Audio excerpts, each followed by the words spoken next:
नमस्कार, आपण बघत आहात वुमेन्स 24 चॅनल. एक खळबळजनक बातमी समोर आली आहे.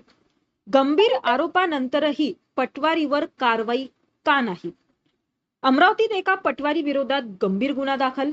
महिलेने केले बंदुकीचा धाक, अत्याचार आणि ब्लॅकमेलिंगचे आरोप. पण प्रश्न असा की गुन्हा दाखल होऊनही अद्याप अटक का नाही? आणि महसूल विभागाची कारवाई कुठे अडकली?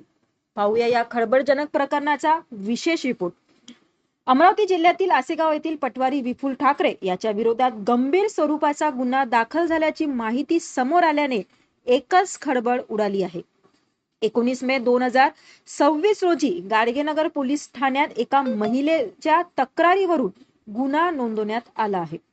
तक्रारीनुसार बंदुकीचा धाक दाखवून धमकावणे, अत्याचार करणे आणि ब्लॅकमेलिंग केल्याचे गंभीर आरोप संबंधित पटवारीवर करण्यात आले आहे. या तक्रारीच्या आधारे पोलिसांनी गुन्हा दाखल केला असला तरी अद्याप आरोपीला अटक न झाल्याने नागरिकांमध्ये संतापाची भावना व्यक्त होत आहे.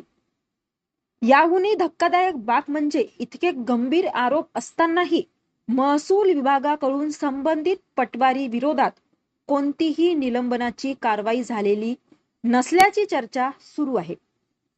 त्यामुळे प्रशासनाच्या भूमिकेवर प्रश्नचिन्ह उपस्थित केले जात आहे. दरम्यान यापूर्वीही संबंधित पटवारीवर कथित फसवणूक, तोडफोड, चोरी आणि मारहाणीचे आरोप झाल्याची माहिती समोर येत असून या संदर्भातील गुन्हेही गाडगेनगर पोलीस ठाण्यात नोंद असल्याचे सांगितले जात आहे. मात्र या प्रकरणाची सत्यस्थिती काय आहे याबाबत अधिकृत माहिती अद्याप स्पष्ट झालेली नाही. पीडित महिलेने आरोपीवर तात्काळ कठोर कायदेशीर कारवाई करण्याची तसेच चौकशी पूर्ण होईपर्यंत त्याला निलंबित करण्याची मागणी केली आहे.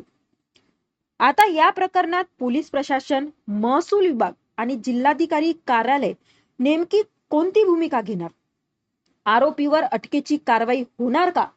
आणि पीडितेला न्याय कधी मिळणार? या प्रश्नाची उत्तरे येत्या काही दिवसात स्पष्ट होणार आहे.